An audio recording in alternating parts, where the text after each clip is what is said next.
ایک شہر میں ایک جادوگر رہتا تھا جو لوگوں کو اپنے عجیب کرتبوں سے حیران کر دیتا تھا۔ وہ لوگوں کے سامنے آتا، چند لمحوں میں خود کو مردہ ظاہر کرتا، اس کا جسم ساکت ہو جاتا، سانس رک جاتی، اور پھر کچھ دیر بعد وہ اچانک اٹھ کھڑا ہوتا جیسے دوبارہ زندہ ہو گیا ہو۔ یہ منظر دیکھ کر لوگ خوفزدہ بھی ہوتے اور حیران بھی، یہاں تک کہ بہت سے لوگ اسے حقیقت سمجھنے لگے۔ آہستہ آہستہ اس کی شہرت دور دور تک پھیل گئی۔ لوگ کہتے، یہ کوئی عام جادو نہیں، یہ تو واقعی مر کر زندہ ہو جاتا ہے۔ جب یہ بات امام ابو حنیفہ رحمۃ اللہ علیہ تک پہنچی تو انہوں نے فوراً فرمایا، یہ ممکن نہیں، یہ صرف دھوکہ ہے۔ زندگی اور موت کا اختیار صرف اللہ کے پاس ہے، کوئی انسان ایسا نہیں کر سکتا۔ امام صاحب خود حقیقت جاننے کے لیے وہاں پہنچے جہاں وہ جادوگر اپنا کرتب دکھاتا تھا۔ لوگوں کا ایک بڑا ہجوم جمع تھا، سب خاموشی سے انتظار کر رہے تھے۔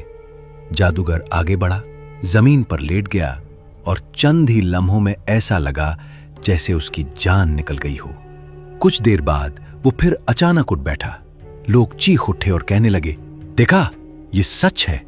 اسی لمحے امام ابو حنیفہ آگے بڑھے اور نہایت اطمینان سے لوگوں سے کہا، غور سے دیکھو، یہ موت نہیں، یہ صرف ایک فریب ہے۔ ان کی آواز میں ایسا یقین تھا کہ لوگوں نے دوبارہ توجہ سے دیکھنا شروع کیا۔ امام صاحب نے واضح کیا کہ انسان نہ اپنی مرضی سے مر سکتا ہے اور نہ خود کو زندہ کر سکتا ہے، یہ صرف اللہ تعالیٰ کی قدرت ہے۔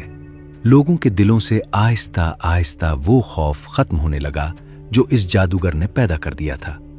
انہیں احساس ہوا کہ وہ جسے حقیقت سمجھ رہے تھے وہ دراصل ایک چال تھی، ایک ایسا دھوکہ جو آنکھوں کو حیران کرتا ہے مگر حقیقت نہیں ہوتا۔ اس دن کے بعد لوگوں کی سوچ بدل گئی۔ انہوں نے سمجھ لیا کہ ہر وہ چیز جو حیران کرے ضروری نہیں کہ وہ سچ بھی ہو۔ اصل حقیقت وہی ہے جو اللہ کے قانون کے مطابق ہو، اور جو چیز اس کے خلاف ہو وہ صرف فریب ہے۔ یہ واقعہ ہمیں یہ سبق دیتا ہے کہ علم اور سمجھ بوجھ انسان کو دھوکے سے بچاتی ہے، اور حقیقت کو پہچاننے کے لیے دل کا یقین اور عقل کی روشنی ضروری ہے۔